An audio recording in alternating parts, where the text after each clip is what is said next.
Hello student, आज हम आपको करवाने जा रहे हैं accounting principle, business entity concept और इससे नेक्स्ट होगा मनी मेजरमेंट कॉन्सेप्ट। देखो, अकाउंटिंग प्रिंसिपल्स का हमारे अकाउंट सीखने में सबसे बड़ा रोल है। अगर हम इन कॉन्सेप्ट्स के बिना अकाउंट सीखेंगे, कहीं ना कहीं हमारी ट्रांजैक्शंस में मिस्टेक्स होंगी और हम बहुत परफेक्टली इन अकाउंट्स को नहीं सीख पाएंगे। तो ज़रूरी है इन कॉन्सेप्ट्स को सीखना। सबसे जो बेसिक कॉन्सेप्ट है, इसमें सबसे पहले अगर कॉन्सेप्ट सीखना चाहिए हमें बिजनेस की अपने अकाउंट्स की टर्मिनोलॉजी को समझने के लिए, अपने अकाउंट्स की जनरल एंट्रीज को समझने के लिए। तो बिजनेस एंटिटी कॉन्सेप्ट की बात कर रहे हैं, करते हैं शुरू। सबसे basic concept business entity concept, जैसे आप इस फोटो में देख सकते हो, एक यहाँ पे बिजनेस है और बिजनेस की एसेट्स यहाँ पर दिखाई हुई है, और एक ऑनर है और ऑनर की एसेट्स दिखाई गई है। तो इसने बोला business is separate from owner, business owner से अलग है। बिजनेस में हम बिजनेस की एसेट्स को दिखाएंगे, ऑनर और ऑनर की एसेट्स वगैरह को हम यहाँ पे नहीं दिखाएंगे, ऑनर की पर्सनल एसेट्स को। कैसे, देखो जरा, इसने पहली लाइन बोली business is treated as a separate unit and distinct from its owner, creditor, manager and other. पहली बात इसने ये बोली कि जो हमारा बिजनेस है वो सेपरेट है फ्रॉम अदर पार्टीज जिसने नाम बताया, उनकी पर्सनल एसेट्स, उनके पर्सनल एक्सपेंसेस हम अपने बिजनेस की बुक में नहीं दिखाएंगे। दूसरी बात इसने क्या बोली है वो यहाँ पे ध्यान से देखेंगे कि बिकॉज ऑफ दिस कॉन्सेप्ट, इसी कॉन्सेप्ट की वजह से प्रोप्राइटर का जो घर है, प्रोप्राइटर की जो पर्सनल इन्वेस्टमेंट है, प्रोप्राइटर की पर्सनल कार है, उसकी पर्सनल इनकम है, उसके खर्चे हैं, उनको भी हम रिकॉर्ड नहीं करेंगे अपने बिजनेस में, क्योंकि वो बिजनेस के खर्चे नहीं हैं। तो इस कॉन्सेप्ट को समझने के लिए सबसे बढ़िया लाइन ये वाली है, और इसको एक्सप्लेन करने के लिए पहली लाइन तो आप ये लिख सकते हो, business treated as unit separate and distinct from its owner, creditor, manager and other. फिर आप बताइए कि जो ऑनर की personal house, personal investment, personal car, personal income, personal खर्चे हम नहीं दिखाएंगे। इस कंसेप्ट को और अच्छे से एक्सप्लेन करने के लिए आप एग्जांपल दे सकते हो कैपिटल का, कि ये बिजनेस है, बिजनेस में ऑनर ने मनी इन्वेस्ट की है जिसको हम बोलते हैं कैपिटल, और हमारे यहाँ पे अकाउंट्स में कैपिटल को ट्रीट किया जा रहा है लायबिलिटी। मानकर चलते हैं कि बिजनेस ने बाहर से उधार लेने की बजाय ऑनर से उधार ले लिया। कितनी अच्छी लाइन देखो यहाँ पर दी हुई है इसने, proprietors is treated as creditor of the business to the extent of capital invested by the business. MCQ में क्वेश्चन बन जाता है ये वाला।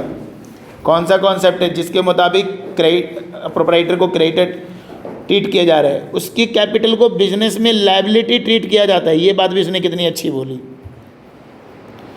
तो it is assume that firm has borrowed fund from its own proprietor, बजाय कि उसने बाहर से लिया। एक लाइन आप यहाँ पे लिख सकते हो। इसको और अच्छे से एक्सप्लेन करने के लिए आप एग्जांपल दे सकते हो इंटरेस्ट ऑन कैपिटल का, कि जब बिजनेस ने ऑनर से उधार लिया है तो सीधी सी बात है इंटरेस्ट भी पे करेगा, जिसको हम बोलेंगे इंटरेस्ट ऑन कैपिटल, जो बिजनेस के लिए एक्सपेंस होगा। इसलिए हम इसको P&L की डेबिट में दिखाते हैं। या जर्नल एंट्री बनाते हैं interest on capital debit to capital. तो दोस्तों हमारा बिजनेस एंटिटी कॉन्सेप्ट का इतना मटेरियल बहुत है समझने के लिए। अब हम अगला कॉन्सेप्ट करते हैं money measurement concept. Next money measurement concept, ये कॉन्सेप्ट बिजनेस एंटिटी कॉन्सेप्ट के बाद दूसरा इंपॉर्टेंट कॉन्सेप्ट है। इस कॉन्सेप्ट में क्या कहा कि हमारे यहाँ पे पहले तो एक बात समझो, जितनी भी एक्टिविटी हमारी बिजनेस में हुई, कुछ वो एक्टिविटी होती है can be measure in terms of money, और दूसरी होती है जिसको मनी में मेज़र नहीं कर सकते। दो तरह की एक्टिविटी होती है। इसमें जो मेज़र नहीं हो सकती, अगर उसके एग्ज़ाम्पल की बात करें हम अपनी बुक में से देखें, गोयल सर की बुक में से, जैसे कि डिस्प्यूट हो गए दो मैनेजर्स के बीच में, कोई स्ट्राइक का होना, कोई बेटर कॉम्पिटिटर आ गया इसकी वजह से, या बेटर प्रोडक्ट आ गया उसकी वजह से हमारी सेल घट गई है। कह रहे जितनी भी ये फैक्ट्स है, ये हैपनिंग है, हम इनको अपने बुक्स में रिकॉर्ड नहीं करेंगे क्योंकि हम इसको मनी में मेजर नहीं कर सकते। बस यही वाली बात आपने बता दी।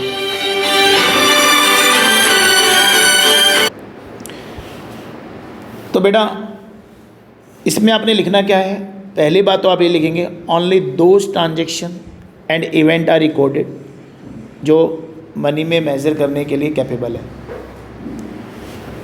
ठीक है। और दूसरी बात आप ये लिखेंगे an event will not be recorded in the books of the business जब तक हम उसको मनी में मेजर ना कर सकें। इतने सी बात आपने इस कॉन्सेप्ट में लिखनी है। लेकिन समझने के लिए और इसको दूसरी बात और समझ लो, दूसरे पैराग्राफ में इसने क्या बोला है कि हमने एक बात करी है कि हम फाइनेंशियल ट्रांजैक्शन रिकॉर्ड करेंगे। हम रिकॉर्ड करेंगे स्टार्टेड बिजनेस विद कैश, हम रिकॉर्ड करेंगे बॉट फर्नीचर, ये सब फाइनेंशियल ट्रांजैक्शन है, आप अच्छे से पढ़ चुके हैं आप क्लास में। हम रिकॉर्ड करेंगे बॉट गुड्स, हम रिकॉर्ड करेंगे सोल्ड गुड्स, ये सब ट्रांजैक्शन चलो हम रिकॉर्ड करेंगे। लेकिन ये भी तो बताओगे ना अमाउंट कितना है। दूसरे में ये बता रहा है भैया 1 लाख रुपए कैपिटल लगाई, 20,000 रुपये का फर्नीचर खरीदा, 30,000 रुपये की गुड्स खरीदी, 20,000 रुपये वाला माल इसमें 30,000 में बेच दिया। तो अब आप रिजल्ट से निकाल सकते हो ना इसको, इसमें आप कैलकुलेशंस कर सकते हो आप। तो दूसरे पॉइंट में इसने यही बात बोली है कि it should be remember that money is only measurement, जो अलग अलग नेचर की गुड्स को, अलग अलग नेचर की एसेट्स को ऐड कर सकता है।